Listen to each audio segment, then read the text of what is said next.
시간 하나님께서 저희에게 주신 말씀은 고린도전서 13장 1절부터 4절까지입니다.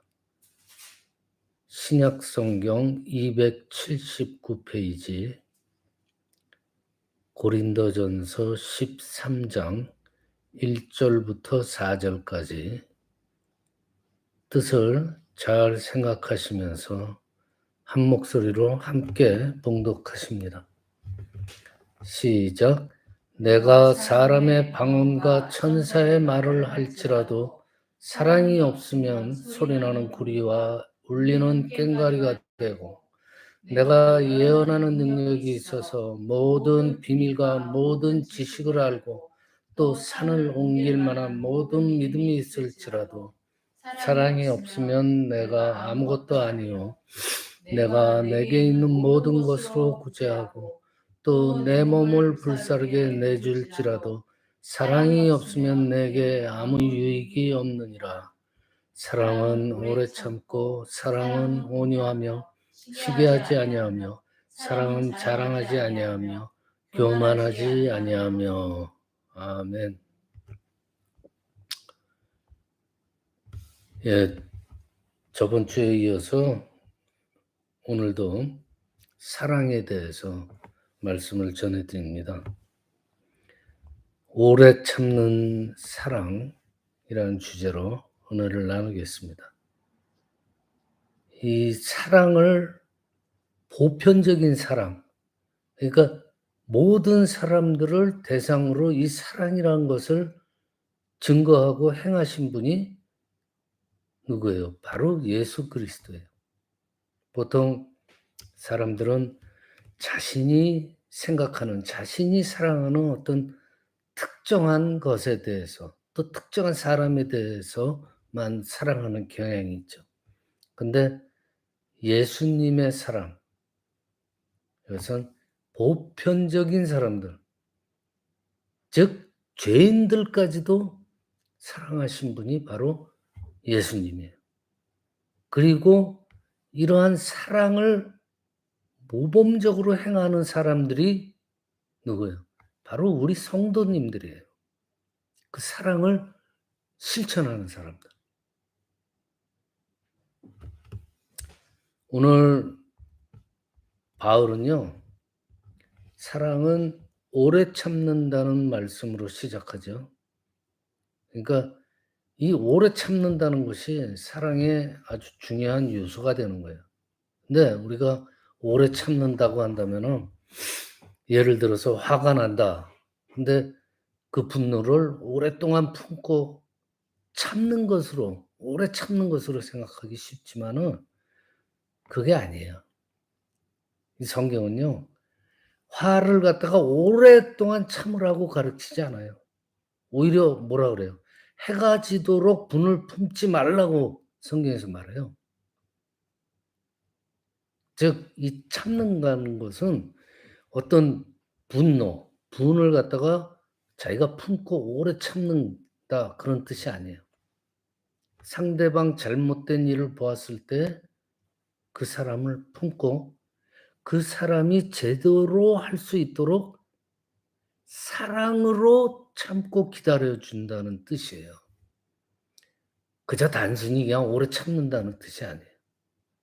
근데 이 오래 참는다는, 사랑으로 참고 기다려준다는 것은 이게 바로 예수님의 성품에서 나오잖아요. 즉 하나님의 사랑에서 나온 성품이란 거예요. 시편 103편에 보면요, 여호와는 긍휼이 많으시고 은혜로우시며 노하기를 더디하시고 인자하심이 풍부하시도다라고 해요. 노하기를 더디하시며, 이 문구는요, 구약성에 하나님의 성품에 대해서 말할 때 아주 자주 나오는 문구잖아요. 노하기를 더디하시며. 이 문구와 함께 나오는 것이 하나님의 성품이 있는데, 그것은 하나님의 긍휼과 인자하심이잖아요.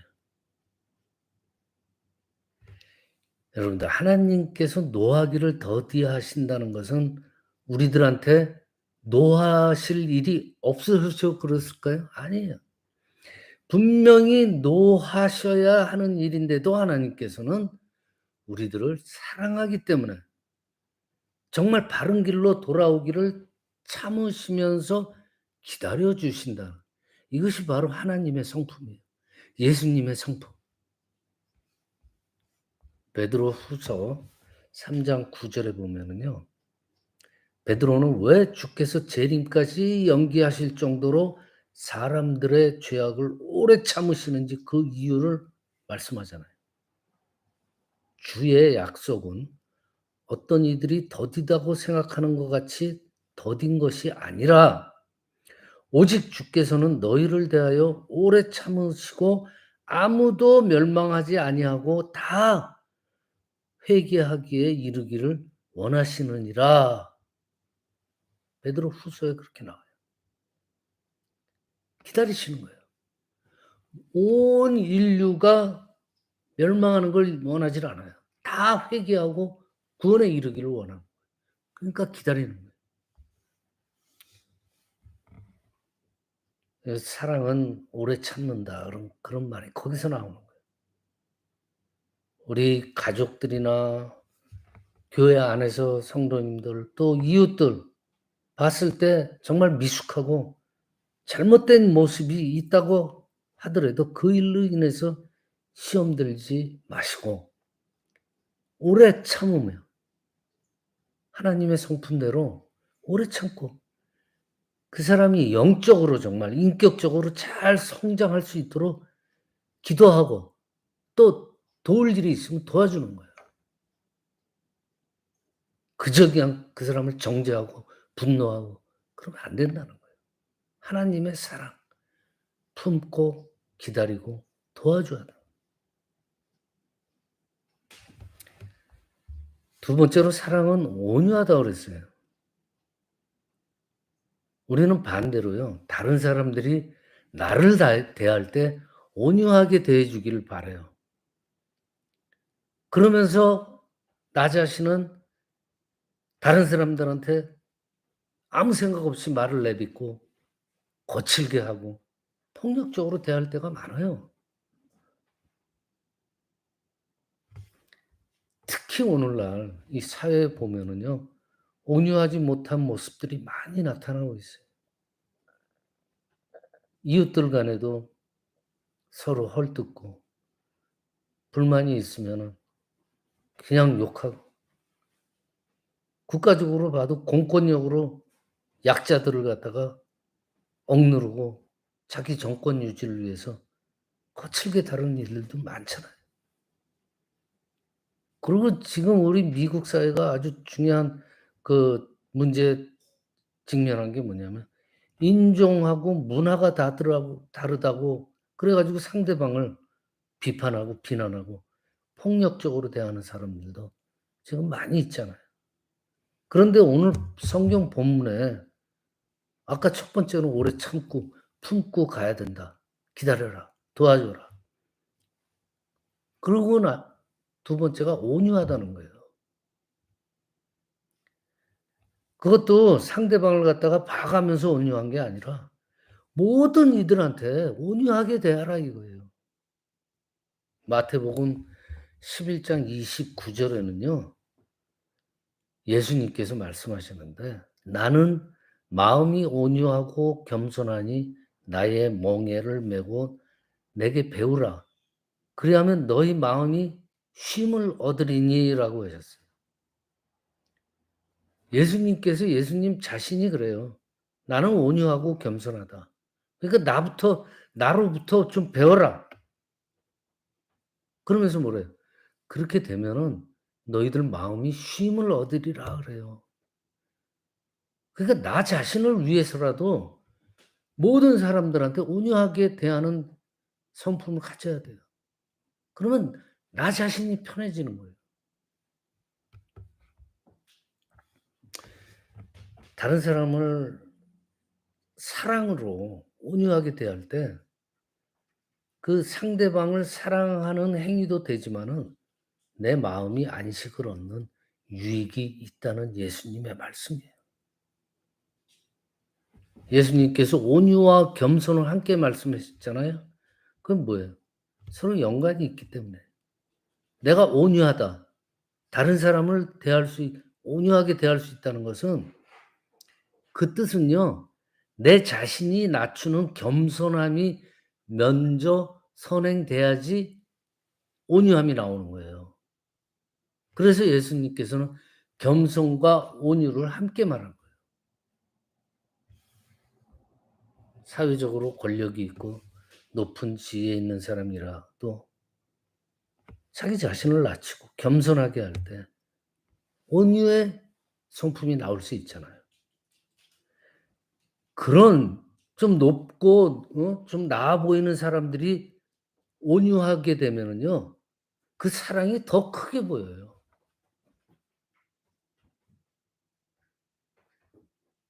제가 오늘 지난 주일과 오늘 말씀의 주제를 사랑으로 이렇게 정하는 데는 제가 느끼는 게 많아서 그래요. 지금 이 미국 사회 전 세계가 마찬가지예요. 지금 뉴욕은 특히 더해요. 보면은요. 서로 적대적이에요. 지금 이 미국이 기독교 기반으로 해서 세운 국가인데 지금 전혀 그 방향으로 가질 않아요. 보면은 범죄가 비일비재하고 뭐 뉴욕 지하철 보면 뭐 그냥 선로에 밀어 떨어뜨려 가지고 아무 이유 없이 그걸 자기가 즐기는 거예요. 그런 사회가 됐어요 지금. 그래서 내가 '야 이거는 안 되겠다.' 이 대표적인 기독교 국가인 미국에서 지금 전혀 사랑과는 반대로 사회 분위기가 나가고 있으니 참 통탄할 노릇이다. 그러면서 자꾸만 사랑에 대해서 생각을 하게 되는 거예요. 시편 37 편에 보면요. 온유한 자들은 땅을 차지한다고 그랬어요. 그러면서 풍성한 평화로 즐거워하리라 그래요.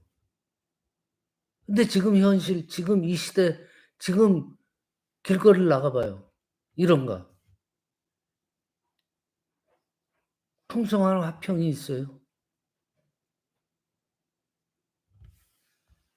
온유함으로 모든 사람들을 대할 때 우리의 이 공동체, 이웃, 뉴욕, 미국, 전 세계 이 공동체가 화평하게 되는 거예요. 서로 온유하게, 겸손하게. 그렇게 되면 어떻게 돼요? 인생이 즐거워지는 거예요. 그리고 오늘 바울은 사랑으로 내가 마음이 채워져 있다면은 하지 말아야 될 세 가지를 오늘 이어서 말씀하고 계시죠. 시기하지 않고, 자랑하지 않고, 교만하지 않고. 이 시기한다 이 단어의 뜻을 보면은요. 이중적인 의미가 있어요. 내가 관심하는 사람이나 일에 대한 열정을 의미하기도 하고 또 다른 의미로는 다른 사람이 잘 되는 것을 셈하고 미워한다라는 뜻이 있다고 그래요. 여러분들 창세기 4 장에 나온 형제 가인과 아벨 얘기를 잘 알고 계시잖아요. 둘이 하나님께 제사를 드렸는데 하나님께서는 동생 아벨의 제사는 받으셨는데 형 가인의 제사는 받지 않으셨다. 이때 가인은 동생 아벨을 보고 시기하잖아요. 그래서 분노를 내요. 궁극적으로는 어떻게 해요? 돌로 쳐서 죽여요. 간단해요. 만약에 가인이 동생을 사랑하는 마음이 겸손하고 온유한 사랑의 마음이 동생에게 있었다면은 오히려 잘했다고 격려하고 '아 넌 참 나보다 낫구나.' 좋아해야 돼요. 그렇지만은 그러한 동생을 사랑하는 온유와 겸손의 사랑의 마음이 없는 거예요. 시기하는 마음이 먼저 있었기 때문에 범죄하게 된 거예요. 돌로 쳐서 죽인 거예요. 이 시기하게 되면은요 살인까지 갈 수 있다는 얘기예요. 사람들은 다른 사람보다 자신이 우월하고자 하는 마음이 있잖아요. 그죠? 본능적으로 그런 게 있어요. '아 내가 좀 뒤처지는 것 같다.' 그러면은 좀 기분이 나쁘고 내가 쪼끔 좀 나은 것 같다 그러면은 우월 의식이 있잖아요. 그런데 이 태도는 고쳐야 돼요. 사랑의 마음하고는 관계가 없는 거예요. 그래서 바울은 강조하는 거예요. 시기하지 않고 자랑하지 않고 교만하지 않는다. 자신을 다른 사람보다 쪼끔이라도 우월하다고 생각하면서 나를 좀 높이려고 하는 마음이 나한테 있으면요. 분명히 상대방이 잘 되게 되면은 시기하게 돼요. 그게 인간의 심리 상태야.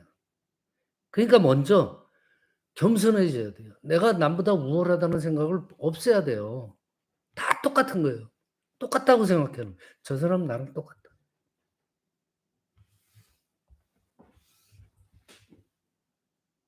내가 우월해지면은요. 나를 자꾸만 자랑하게 되고 교만하게 되기 마련이에요. 그 교만하게 되면은 다른 사람들이 그거 눈치 못 채요. 속으로 뒤로 가서 "쟤 쪼끔 교만해." 다들 그렇게 말해요. 그러니까 자기 얼굴에 침 맺는다는 거예요. 내가 우월하게 하고 자랑하고 다니면. 그게 자랑이 아니에요. 하나님께서 우리한테 관계를 맺도록 주신 그 사람들이 있어요. 그 이웃들이 있어요. 친구들이 있어요. 그 사람들을 잘 되는 걸 시기하고 내가 더 나은 존재라고 교만하게 자랑을 하고 그 맺어진 그런 인연이 아니에요. 도리어 우리들한테 사랑하는 가족들과 정말 사랑하는 이웃들, 친구들을 주신 것은 상대방이 잘됨을 서로 축복해 주고 겸손하게 온유하게 상대방을 격려하고 그런 이웃, 그런 친구, 그런 가족을 둔 거를 자랑스럽게 여기면서 평화롭고 행복하게 살아가도록 그 인연들을 우리한테 보내주신 거란 말이에요. 시기의 대상이 아니에요. 교만의 대상이 아니에요. 자랑의 대상이 아니란 말이에요. 제가 자꾸만 강조하지만 이 시대, 이 타락해가는 이 시대에 사랑이 없어지는 이 시대에 가까운 이웃들, 가까운 친구, 가까운 가족들만이라도부터 먼저 정말 성경에서 말하는 이 사랑이란 걸 다시 한번 생각해 보고 한번 삶 속에서 실천해 보자는 거예요. 그러면 사회가 바뀔 거예요. 이웃을 보면 웃음이 나올 그렇게 그런 간절한 마음으로 말씀을 전하는 거예요. 말씀을 마칩니다. 오래 참고 또 온유하고 시기하지 않고 자랑하지 않고 교만하지 않기를 바랍니다. 우리가 서로 사랑함으로써 정말 사랑이 점점 없어지는 이 시대에 성도, 그리스도인으로서의 참된 사랑을 일상에서 증거하면서 살아가는 그러한 저와 여러분이 될 수 있기를 이 시간 간절히 축원합니다. 기도드립니다. 아버지 하나님 감사합니다. 사랑은 우리들로 하여금 상대방의 연약함과 미숙함을 이해하고 잘 성장해 나갈 수 있도록 참고 기다리라는 말씀으로 알고 있습니다. 또한 우리가 온유할 때 우리의 마음이 오히려 쉼을 얻을 수 있음을 믿습니다. 그리고 온유함으로 모든 사람들을 대할 때 우리 공동체를 화평하게 하고 즐겁게 하며 올려 살리는 능력이 일어나는 줄로 믿습니다. 우리에게 사랑하는 가족들과 이웃들을 주신 것, 이것은 상대방의 잘됨을 축복하고 겸손하게 상대방을 격려하고 상대방을, 이웃들을, 친구들을 자랑스럽게 여기면서 살아가도록 보내주신 귀한 인연들인 것임을 믿사옵나이다. 저희들 마음속에 하나님의 사랑, 주님의 사랑을 품고 살아가도록 함께하여 주시고 인도하여 주시옵기를 간절히 바라오며 거룩하신 우리 주 예수 그리스도의 이름으로 기도드리옵나이다. 아멘.